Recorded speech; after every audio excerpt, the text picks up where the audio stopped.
Disclaimer. Every song I sang, God heard my sister's name instead. My name is Vanessa Grace Williams. I am 38 years old. I died for 9 minutes on November 3, 2023 in Atlanta, Georgia. For 3 years, I stood on that stage at New Life Worship Center and led God's people into His presence. Before I begin, please subscribe so more people can hear testimonies like this. My voice carried through the sanctuary every Sunday morning, every Wednesday night, every special service. People told me I was anointed. They said they felt the Holy Spirit move when I sang. Pastors from other churches invited me to lead worship at their conferences. I had a gift. Everyone could see it. But what they could not see was the darkness I carried inside my chest, hidden beneath every note, buried under every hallelujah. My sister betrayed me 3 years before I died. She told lies about me to our family. She turned our mother against me. She destroyed my reputation with people I loved. And I decided I would never forgive her. I told myself I had a right to my anger, that God understood, that some wounds were too deep to heal. I convinced myself that because I served Him, because I led His people in worship, my bitterness did not matter. I thought my ministry covered my sin. Every Sunday I lifted my hands and sang about God's love. Every Sunday I closed my eyes and swayed to the music, and people believed I was lost in worship. But the truth was I felt nothing. My words were empty. My praise was a performance. I had learned how to look anointed without actually being surrendered. At church, I smiled. I hugged people. I prayed over women in our ministry and told them to forgive those who hurt them. But when I went home, I deleted my sister's text messages without reading them. I let her calls go to voicemail. I saw her name and felt my chest tighten with rage. I was living 2 lives. Church Vanessa and home Vanessa. And somehow, I thought God only saw one of them. There were signs. Small ones at first. I would be leading worship and feel nothing. No connection. No presence. Just words leaving my mouth and disappearing into the air. I would pray at home and feel like my prayers hit the ceiling and fell back down. I had dreams. Strange, heavy dreams where I was singing but no sound came out, where I was reaching for something I could not touch. I woke up with my heart pounding, my sheets damp with sweat. But I pushed it all down. I told myself I was just tired, just stressed, just going through a season. I ignored the whispers in my spirit that said something was wrong. I should not have. The Sunday before I died, our pastor preached on unforgiveness. He said bitterness is like drinking poison and expecting the other person to die. He said God will not accept our worship if we refuse to forgive. I sat in the 3rd row and felt the words land on my chest like stones. I shifted in my seat. I looked down at my bulletin. I told myself he was talking to someone else. After service, I led worship team practice like nothing happened. I smiled. I laughed. I corrected pitches and adjusted harmonies. But inside, something was cracking. Thursday night came. November 3rd, choir rehearsal. We were preparing for our annual Thanksgiving service. I wore my favorite burgundy dress, the one that made me feel confident and put together. I arrived at the church at 6:30 p.m. The choir was already warming up in the sanctuary. I greeted everyone, set my purse down near the piano, and took my place at the front. We opened with prayer. I closed my eyes and said the words I had said 1,000 times before. But even as I prayed, my mind drifted to my sister. I thought about the message she had sent me that morning. Another apology I refused to read. Another attempt I rejected. I squeezed my eyes tighter and pushed the thought away. We began rehearsing. The song was Here I Am to Worship. I knew every word by heart. I had sung it hundreds of times. My voice rose clear and strong through the first verse. The choir joined in on the chorus. The sound filled the sanctuary, beautiful and full. But inside my chest, I felt hollow. Like I was singing to an empty room. Like the words meant nothing. I kept going. I hit the high notes. I gestured for the altos to come in stronger. I smiled at the choir. Everything looked perfect. But it was a lie. We moved into the bridge. My voice climbed higher. The music swelled. And then, the room shifted. It was subtle at first, just a slight tilt, like the floor had moved beneath me. I blinked and tried to focus, but the lights above me started to blur. My vision narrowed at the edges, darkening like someone was slowly closing curtains around my sight. I reached out and grabbed the microphone stand to steady myself. My fingers felt weak. The metal was cold against my palm, but I could barely feel it. The choir kept singing. They had not noticed yet. I tried to take a breath, but the air would not come. My chest tightened. My heartbeat thundered in my ears, loud and uneven, drowning out the music. I opened my mouth to say something, to tell them I needed to sit down, but no words came out. Just a gasp. A shallow, desperate pull for oxygen that did not satisfy. My legs trembled. I felt them giving way beneath me, buckling like they no longer belonged to me. I fell. My knees hit the stage first, hard, and then my body followed. I collapsed forward, my hands barely catching me before my face hit the floor. The microphone stand crashed beside me with a sharp metallic clang that echoed through the sanctuary. The music stopped.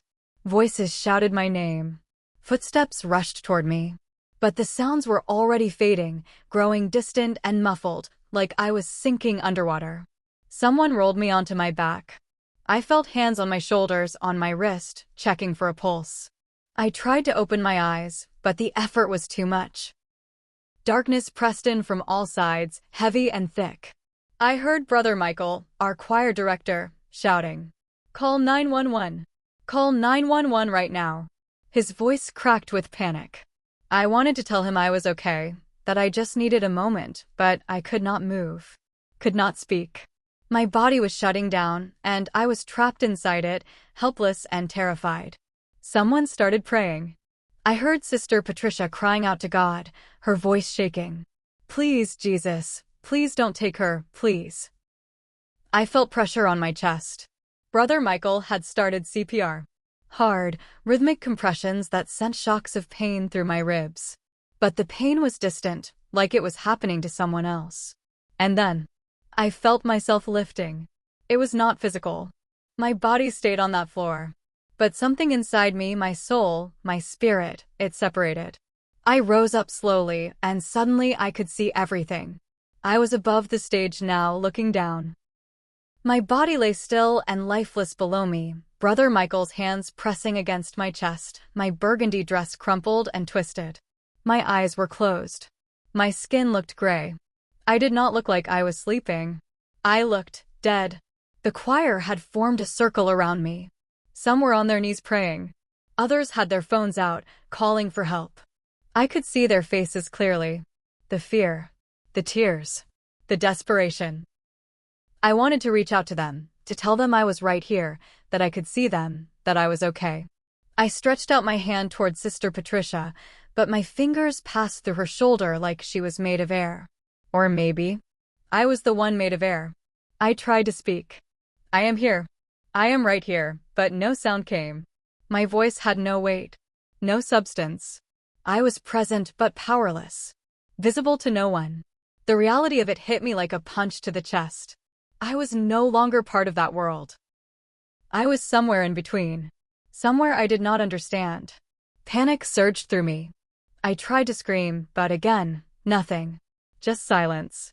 Just the horrifying realization that I could see and hear everything, but no one could see or hear me. The sanctuary felt different now. The light looked dim, filtered through a gray haze I had not noticed before.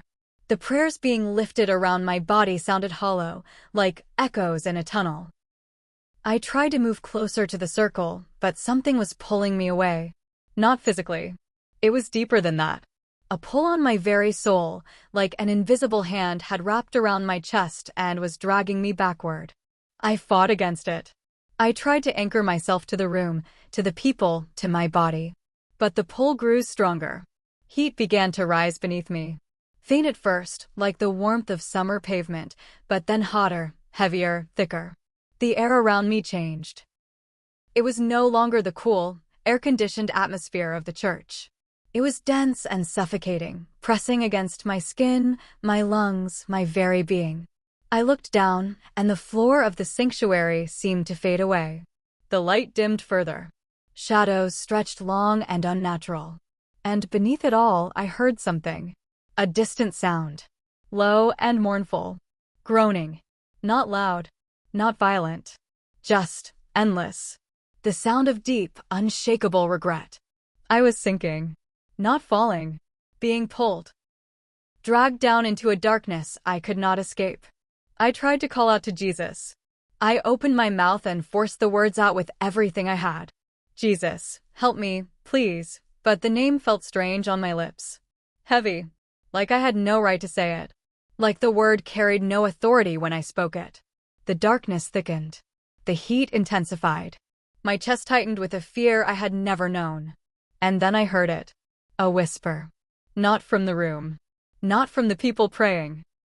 It came from inside the darkness itself. Soft. Clear. Cutting. You knew my name, but did you know me? And then I saw where worship without obedience leads. The darkness was not empty. That was the first thing I understood when I fully arrived. It was thick, alive, moving like something with intention. The air burned as I tried to breathe, scorching the inside of my throat with every shallow gasp. My feet touched ground that felt unstable, shifting beneath me like sand laid over burning coals. I looked down and saw cracked stone glowing faintly red from beneath, pulsing with heat that radiated upward in waves. The ground was not flat. It sloped downward in uneven ridges, stretching endlessly into shadow. I tried to steady myself, but my legs trembled. Not from physical weakness. From something deeper. A weight pressed against my chest, my spirit, crushing down on me with an intensity one had never felt. It was not pain exactly. It was heavier than pain. It was the unbearable awareness that I was completely, utterly alone. Isolated in a way that had nothing to do with distance. I could sense others around me in the darkness, but there was no connection. No comfort. Each soul was trapped in their own prison of regret, separated by invisible walls that could not be crossed. I opened my mouth to sing. It was instinct. When I was afraid, I worshipped. When I was anxious, I sang. It was what I had always done. But the moment I tried to form the words, they died in my throat. Not because I could not speak. Because the words had no weight. No power. They felt hollow and meaningless, like trying to build a house with sand. I tried again. Here I am to worship. My voice cracked and faded into nothing. The darkness swallowed it whole. There was no echo. No resonance. Just silence. And the horrifying realization that my worship meant nothing here. I wanted to pray.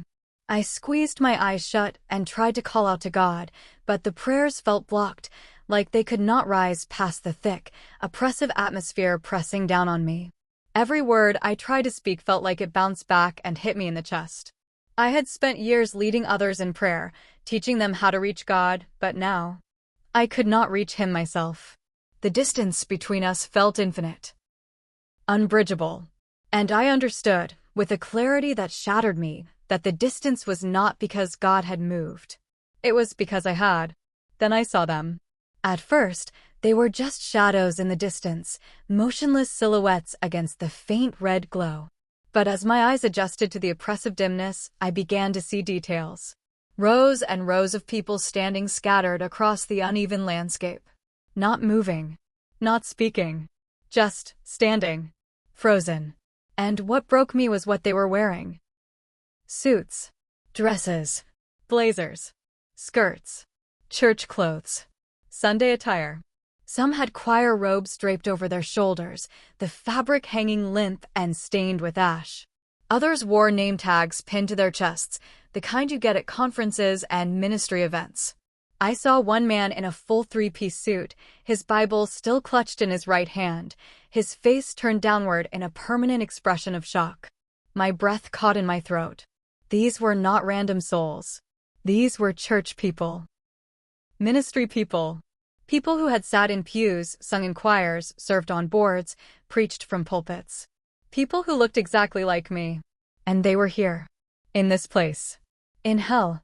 I moved closer, my feet dragging across the rough, heated ground. My heart pounded so hard I thought it might burst. I recognized faces. Not all of them, but enough. A woman I had met at a women's conference in Birmingham 2 years ago. A choir director from a church across town who had invited me to lead a workshop. A pastor I had seen at a citywide prayer event. And then, I saw someone from my own church. Sister Linda. She had been on the usher board for 15 years. She greeted people every Sunday with a smile and a hug. She was always at Bible study, always volunteering. And now she stood here, her white usher uniform wrinkled and gray, her eyes staring at nothing. I wanted to scream. I wanted to run to her, to shake her, to ask her how this was possible. But I could not move. My legs would not obey. And then I heard it. A whisper. Not from any of the people around me. It came from the air itself, from the darkness, from the very atmosphere of this place. Soft but clear. Undeniable. They knew my name, but never knew me. The words struck me like a physical blow. My knees buckled and I fell forward, catching myself with my hands on the scorching ground. The heat seared my palms, but I barely felt it. My mind was spinning, reeling, trying to make sense of what I was seeing. How could this be? These were people who served God. They went to church. They prayed. They sang. They gave. How could they be here? How could knowing God's name not be enough? And then the question turned inward, sharp and cutting. If they were here, why was I here? The air shifted. I felt it before I saw anything. A change in the atmosphere, like the pressure in the room had doubled in an instant. The oppressive heat remained, but something else entered. Something that made the darkness feel small. I lifted my head slowly, afraid of what I might see, but unable to stop myself. There was no physical form, no body, no face, but there was presence. Overwhelming, undeniable, inescapable presence. It stood beside me, though I could not see it. I only knew it was there because every part of me, my body, my soul, my spirit, felt exposed. Naked. Like every wall I had ever built, every mask I had ever worn, every lie I had ever told myself had been stripped away in an instant. I tried to look in the direction of the presence, but I could not. It was too much. Too pure. Too true. I was unholy, and it was holiness itself.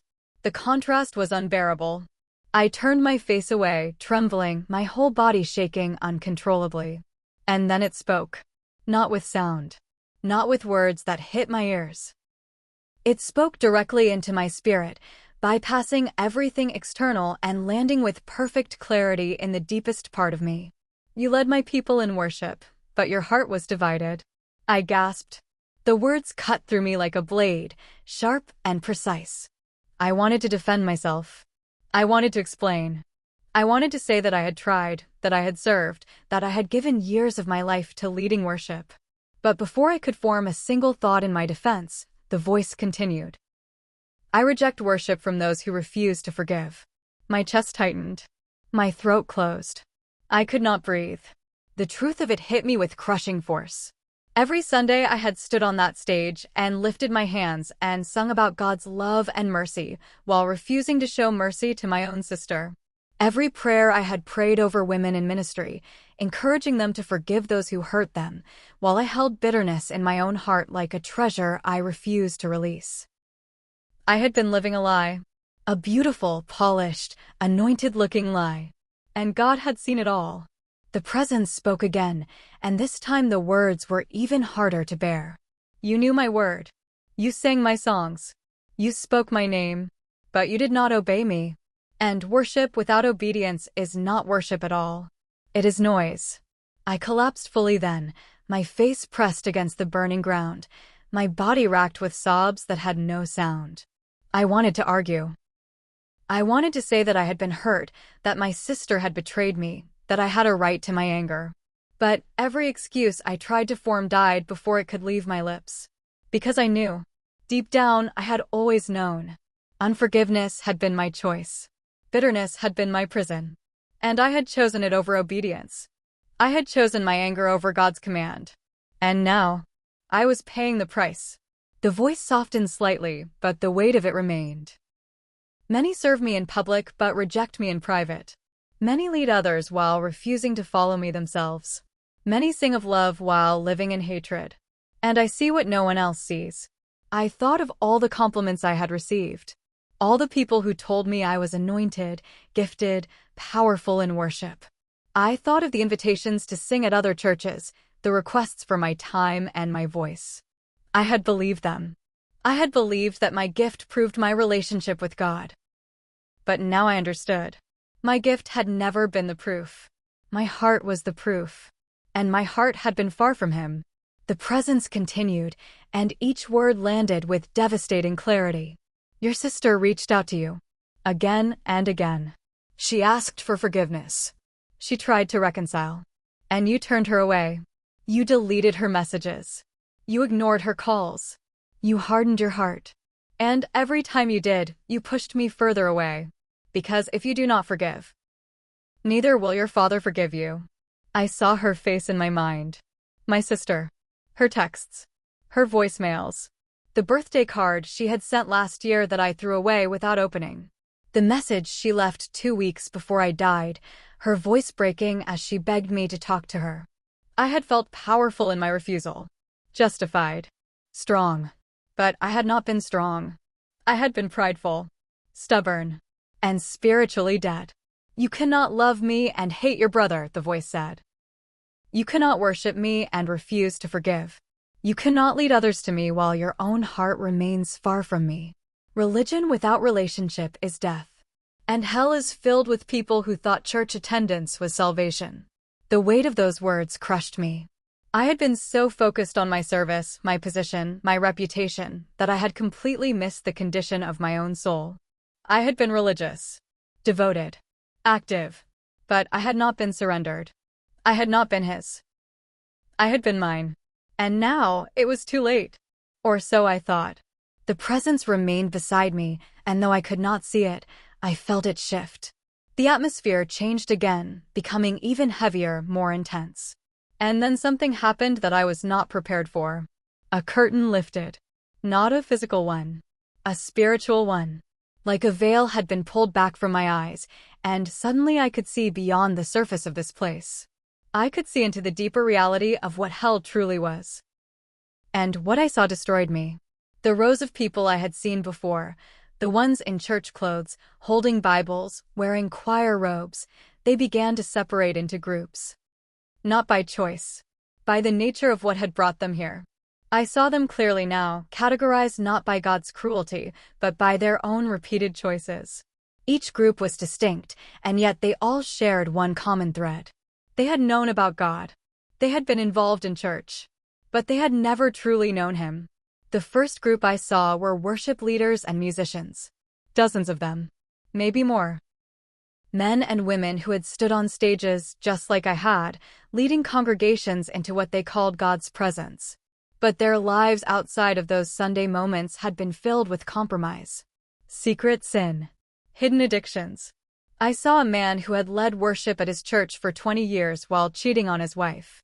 I saw a woman who had a beautiful voice and had recorded Christian albums, but had lived in pride and jealousy, tearing down other singers behind their backs.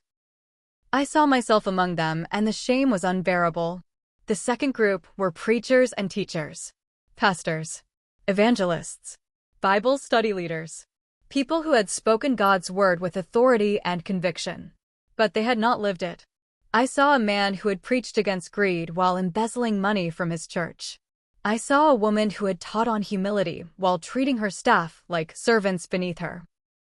I saw a young preacher who had gone viral online for his powerful sermons, but had abused his platform and manipulated vulnerable women. They had spoken truth but had not walked in it. And God had rejected them. The third group were ministry workers. Ushers. Deacons. Intercessors. Volunteers. People who had given their time and energy to serve the church. But their service had been for recognition, not love. For titles, not transformation.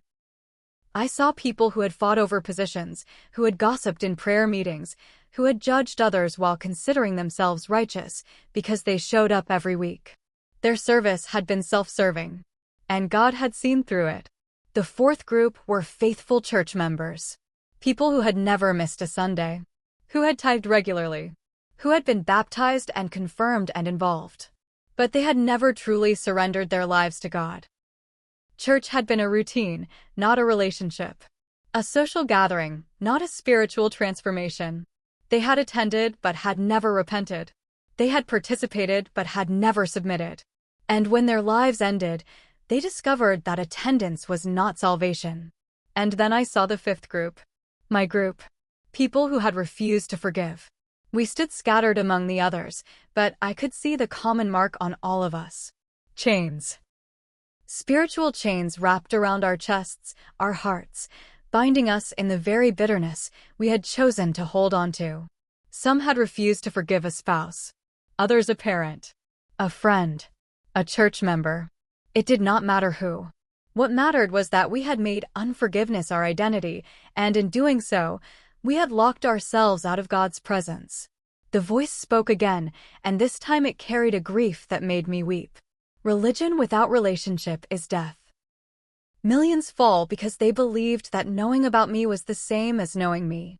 They sang my songs but did not live my words. They served in my name but did not follow my ways. And when they stood before me, I had to say the words no soul should ever hear. I never knew you. I wanted to cover my ears. I wanted to run. But there was nowhere to go. The truth surrounded me, inescapable and absolute. I had been one of them. I was one of them. I had led worship while my heart was divided. I had prayed over others while refusing to deal with my own sin.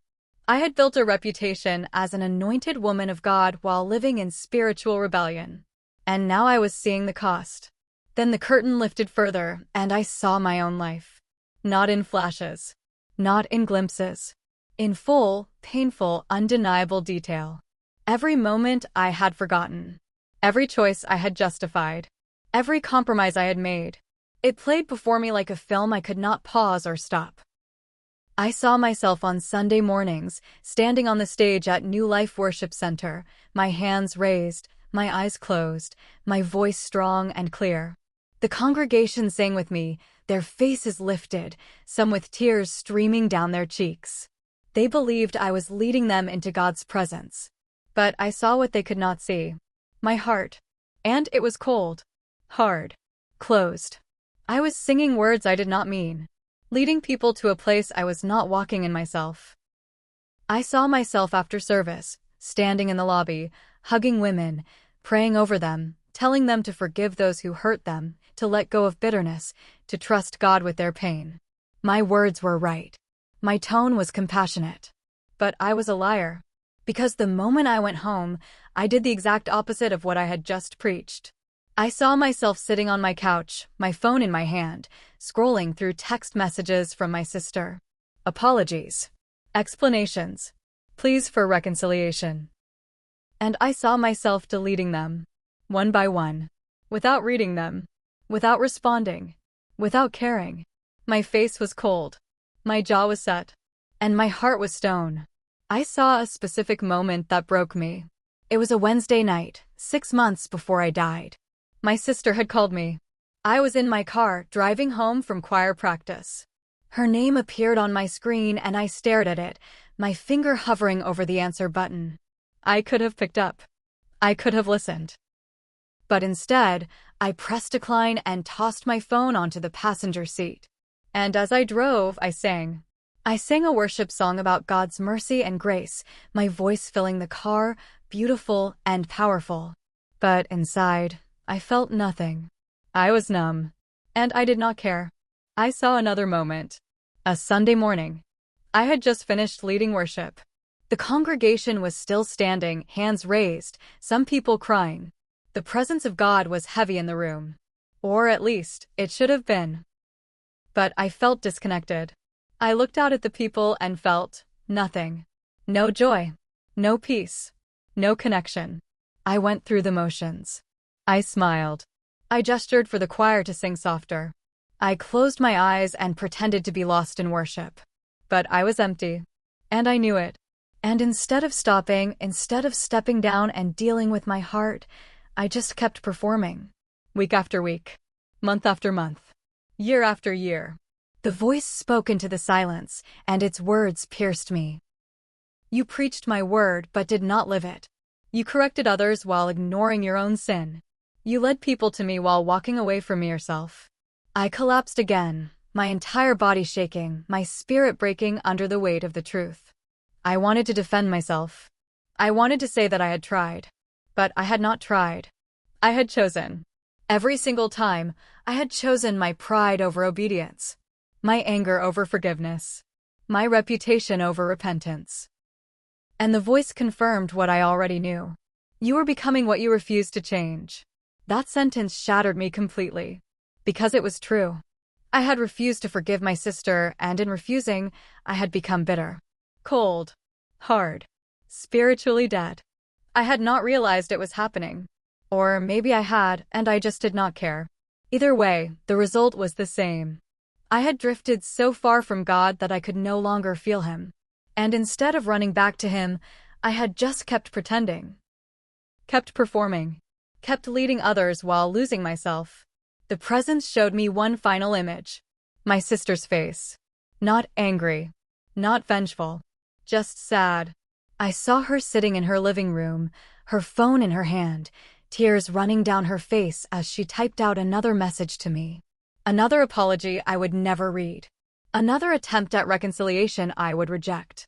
And I realized with devastating clarity that she had been trying. For 3 years, she had been trying. And I had been the one holding the door closed. I had been the one refusing grace. I had been the one playing God, deciding who deserved forgiveness and who did not. And the voice spoke one last time, with a finality that left no room for argument. I never knew you. Those 4 words broke me in a way nothing else could. Not because they were cruel, but because they were true. God had never known me. Not really. Because I had never let Him. I had kept Him at arm's length, using religion as a shield, using ministry as a mask, using service as a substitute for surrender.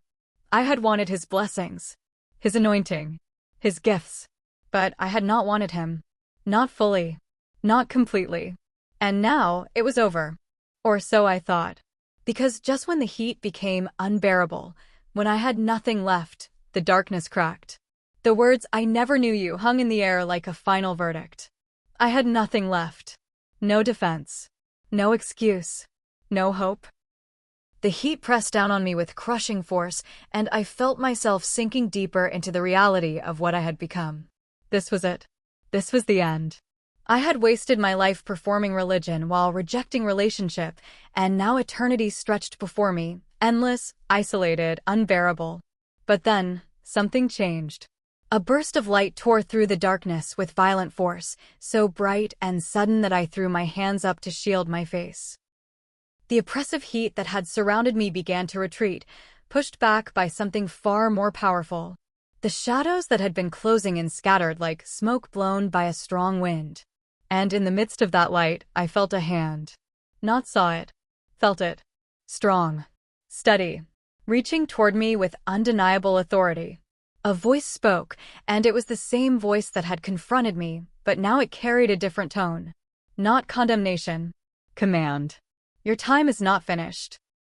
I gasped, my spirit trembling, unable to comprehend what was happening. The hand gripped me, and I felt myself being pulled upward with a force that defied everything I understood. The ground beneath me fell away. The flames that had surrounded me faded into the distance below. The cries and groans grew quieter, muffled, as if I was being lifted out of a deep pit. I tried to look back, to see where I was being taken from, but the light was too intense. All I could do was surrender to the pull, to the hand that held me, to the grace I did not deserve but was being given anyway. The voice spoke again, and this time the words pierced my spirit with clarity and purpose. You will return, and you will warn them. I wanted to respond. I wanted to say I would, that I understood, that I was sorry. But no words came. Only tears. Only overwhelming, crushing gratitude mixed with the unbearable weight of what I had just seen. I was being given another chance. Not because I earned it. Not because I deserved it. But because God, in His mercy, had decided my story was not finished yet. The ascent was violent and rapid. I felt myself being pulled through layers of darkness, through the oppressive atmosphere, through the boundary between death and life. The burning air gave way to a cool rush of wind. The weight on my chest began to lift. And then, with a force that felt like being slammed back into my body, everything shifted. Air rushed into my lungs with a sharp, burning gasp. My chest jolted upward as if struck by lightning. Pain shot through my ribs, sharp and immediate. My eyes flew open, but the light was too bright. I could not see clearly. Everything was blurred and spinning. Voices shouted around me, frantic and overlapping. Hands pressed against my shoulders, holding me down. I tried to move, to sit up, but my body would not respond. I was weak, disoriented.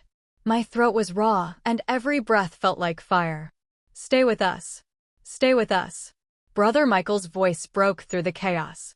His face appeared above me, streaked with tears, his eyes wide with shock and relief. "Vanessa, can you hear me? Stay with us." I tried to speak, but only a raspy, broken sound came out. My lips moved, forming words my voice could not yet carry. "I saw. I have to tell. I need to." My hands shook uncontrollably. My entire body trembled. I felt the cold metal of a stretcher beneath me, the tight strap across my chest, the oxygen mask being pressed over my face. Paramedics moved around me with quick efficiency, checking my pulse, shining lights in my eyes, calling out numbers I did not understand. "Pulse is back. She's breathing on her own. We need to get her to the hospital now." I felt the stretcher lift and begin to move. The ceiling of the church passed above me, the familiar wooden beams and lights I had looked at 1,000 times before. But nothing looked the same. Everything felt different. I was alive. I was breathing. I was back. And I knew with absolute certainty that I had been given a mission. A responsibility I could not ignore. I had to warn them. I had to tell the truth. I had to make sure no one else made the mistake I almost paid for eternally. As the ambulance doors closed and the siren began to wail, I closed my eyes and whispered the only words I could manage. "Thank you. Thank you. I'll tell them. I promise. I'll tell them." The next morning, I sat in my hospital bed with my phone in my trembling hands. The doctors had called it a miracle. They said I had been clinically dead for 9 minutes. No heartbeat. No pulse. No brain activity. And yet, here I was. Awake. Alert. Alive. They ran tests. They asked questions. They used words like unexplainable and unprecedented. But I knew exactly what had happened. God had brought me back. Not because I deserved it, but because He had a purpose for me. My chest still ached from the CPR. My throat was sore. My body felt weak and drained. But none of that mattered. There was only one thing on my mind. One person I needed to reach. One conversation I had avoided for 3 years that I could not avoid any longer. I scrolled through my contacts until I found her name. My sister. The name I had seen on my screen hundreds of times and ignored. The name that had once brought me joy but had become a source of bitterness and anger.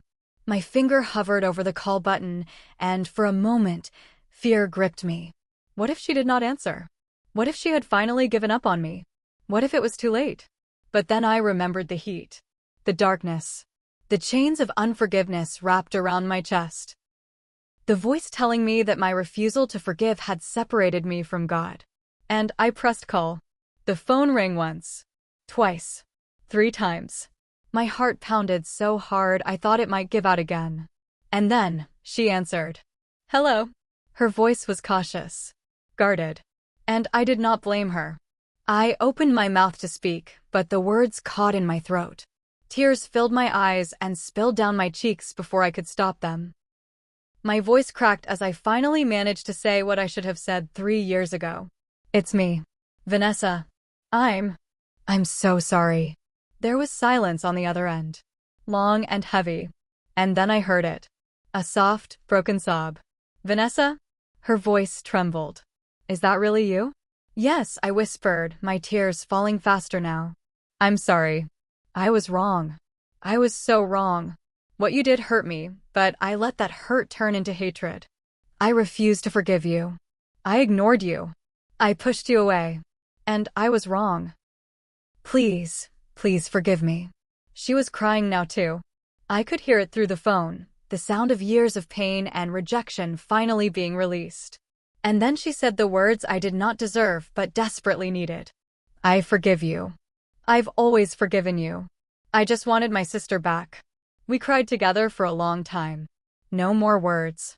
Just tears and relief and the overwhelming sense that something broken was finally being repaired.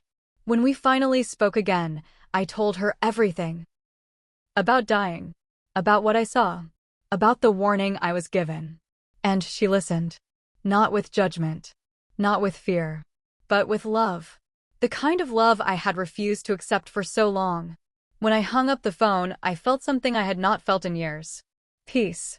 Real, deep, unshakable peace. The weight that had pressed on my chest for 3 years was gone. The bitterness that had poisoned my heart was washed away. And for the first time since that betrayal happened, I felt free. I stayed in the hospital for 2 more days. During that time, I did a lot of thinking. A lot of praying. A lot of repenting. I could not go back to the way I had been living. I could not stand on that stage and lead worship while my heart was divided. I could not preach forgiveness while refusing to live it. Everything had to change. And it started with me stepping down. When I was released from the hospital, I met with my pastor. I sat in his office and told him everything. About my bitterness. About my hypocrisy. About the double life I had been living. And I told him I needed to step down from leading worship. Not forever, but for a season. I needed time to deal with my heart. To heal. To learn what it meant to truly surrender, not just perform. He listened with grace and wisdom. And then he said something I will never forget. Vanessa, God doesn't need your gift. He wants your heart. And if stepping down is what it takes for you to give him your whole heart, then that's exactly what you should do. So I did. I stepped down from the worship team. I stopped leading. I stopped performing. And I started learning what it meant to worship in private, not just in public. I started going to counseling to deal with the roots of my bitterness. I started rebuilding my relationship with my sister. We met for coffee. We talked for hours. We cried. We laughed. We started to heal. And slowly, over the next 6 months, I began to change. Not on the outside. On the inside. My worship became real. My prayers became honest. My relationship with God became genuine. I was no longer trying to prove anything to anyone. I was simply surrendering. Day by day. Moment by moment. Choosing obedience over pride. Forgiveness over bitterness. Relationship over religion. I also started sharing my testimony. First with the women's ministry at my church. Then with other churches who invited me to speak. I told them the truth. That I had been a worship leader who almost went to hell because my heart was divided. That religious activity does not equal salvation. That God rejects worship from an unforgiving heart. And every time I spoke, I saw the same look on people's faces. Conviction. Recognition. Because my story was not unique. It was common. So many people were living the same double life I had lived. Going to church. Serving in ministry. Singing the songs. But refusing to truly surrender. And I realized that was why I was brought back. Not just to change my own life, but to warn others. To tell them the truth that so many churches are afraid to preach. That you can be in church and still be lost. That you can know about God and never truly know Him. That religion without relationship is spiritual death. I learned something else too. Forgiveness is not optional for believers. It is a command. And when we refuse to forgive, we do not just hurt the other person. We hurt ourselves. We build walls between us and God. We lock ourselves in prisons of our own making. And we give the enemy access to our hearts. Bitterness is poison. And if we hold on to it long enough, it will kill us. Maybe not physically, but spiritually. And that is far more dangerous. If you are hearing this right now, I need you to listen. Really listen. It does not matter how long you have been in church. It does not matter how many services you have attended or how many ministries you serve in. It does not matter if you can quote scripture or lead worship or preach powerful sermons. None of that matters if your heart is not fully surrendered to God. None of that matters if you are living a double life, performing on Sunday and compromising the rest of the week. God sees everything. He sees the person you are in private, and that is the person He will judge. Examine your heart today, right now. Ask yourself the hard questions. Am I truly surrendered, or am I just religious? Do I know God, or do I just know about Him? Is my worship real, or is it a performance? And here is the most important question. Who do I need to forgive? Because if there is someone in your life you are holding bitterness toward, someone you have refused to forgive, you need to let it go. Today. Right now. Not tomorrow. Not next week. Now. Because unforgiveness will destroy you. It will separate you from God. And it will lead you to the same place I almost ended up. Do not wait until it is too late. Do not wait until you are standing in that darkness, realizing that your anger cost you everything. Forgive. Even if it hurts. Even if they do not deserve it. Even if they never apologize. Forgive because God commanded it. And because your eternity depends on it. Church is not salvation. Baptism is not salvation. Serving is not salvation. Knowing Scripture is not salvation. Only a true, surrendered relationship with Jesus Christ is salvation. And if you do not have that, nothing else matters. You can have the title. You can have the position. You can have the reputation. But if you do not have Him, you have nothing. Turn back. While you still can. Stop performing and start surrendering. Stop pretending and start repenting. Let go of whatever is standing between you and God. Whether it is unforgiveness, pride, secret sin, bitterness, or anything else. Let it go. Choose life. Choose obedience. Choose Him. I am alive today because God gave me a second chance. But not everyone gets that. Some people will die in their sin and wake up in that place of regret with no way out. Do not let that be you. Do not let religious activity blind you to the condition of your own soul. Tell me where you are watching from. Drop a comment. Let me know this message reached you. I want to pray for you tonight. I want to stand in the gap for you the way others stood in the gap for me. And if this testimony spoke to your heart, subscribe. Stay connected. Because there are more warnings people need to hear. More truths that need to be told. And these stories could save someone's life. My name is Vanessa Grace Williams. I died for 9 minutes. And I came back to tell you the truth. Do not let your worship be empty. Do not let your service be in vain. Surrender everything. Forgive everyone. And choose Him. Fully. Completely. Before it is too late.